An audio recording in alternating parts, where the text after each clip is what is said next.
చేసుకునే వ్యాఖ్యలు వాడు చేయడం నిజంగా దురదృష్టకరం. ఇది దీనికి ఎందుకంటే ఈ అహంకారం, డబ్బు, పదవి ఇవన్నీ కూడా మదవెక్కి ఆయన చేసిన వ్యాఖ్యలాగా కనిపిస్తున్నాయి.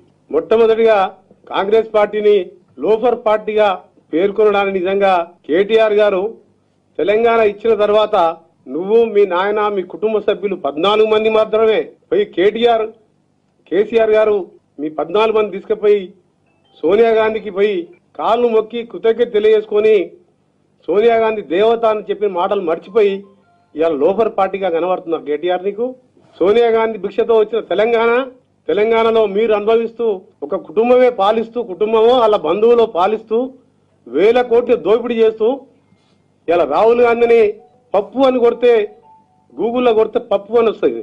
కేటీఆర్ గారు నీ గురించి కూడా గూగుల్లో కొట్టి చూసిన నేను, ఏమని వచ్చిందో తెలుసా? అధ్యక్షుని హోదాలో ఉన్నాను, మీ నాయన కూడా కేసీఆర్ కూడా టీఆర్ఎస్ పార్టీ అధ్యక్షుడు గారు, కుటుంబం అంతా కలిసి వస్తే నేను సిద్ధమే అని చెప్పి సవాల్ స్వీకరించిండు. కానీ ఈ రోజు చెప్తున్నాం, మా ఉత్తమ్ కుమార్ రెడ్డితో సహా నేను కూడా ఈసారి కాంగ్రెస్ పార్టీ అధికారంలోకి రాకపోతే రాజకీయ సన్యాసం తీసుకొని ఇక ముందు రాజకీయాల గురించి మాట్లాడకుండా మీరు రాష్ట్రాన్ని ఎంతన్నా దోచుకోరు, ఏమైనా చేసుకోరు, మీ రాజకీయాల గురించి మాట్లాడడం మేము. నువ్వు ఒక్కనే చాలు మాకు, ఎందుకంటే నువ్వే ముఖ్యమంత్రి అవుతావని చెప్పి అందరూ అనుకుంటున్నారు ప్రజలు. మీ నాయన అవసరం లేదు, మీ బావ అవసరం లేదు, మీ చెల్లె అవసరం లేదు. ఉత్తమ్ కుమార్ రెడ్డి గారు కూడా ఇప్పుడే ఆపితో కూడా మాట్లాడడం జరిగింది. నీ సవాళ్ళు స్వీకరిస్తున్నాం. తప్పకుండా మాకు 70 సీట్లు పైనే వస్తాయి. మీలాగా 110, 102, 105 మేము దొంగ సర్వేలు చెప్పాం. మేము ప్రజల నాడి చూసి చెప్తున్నాం.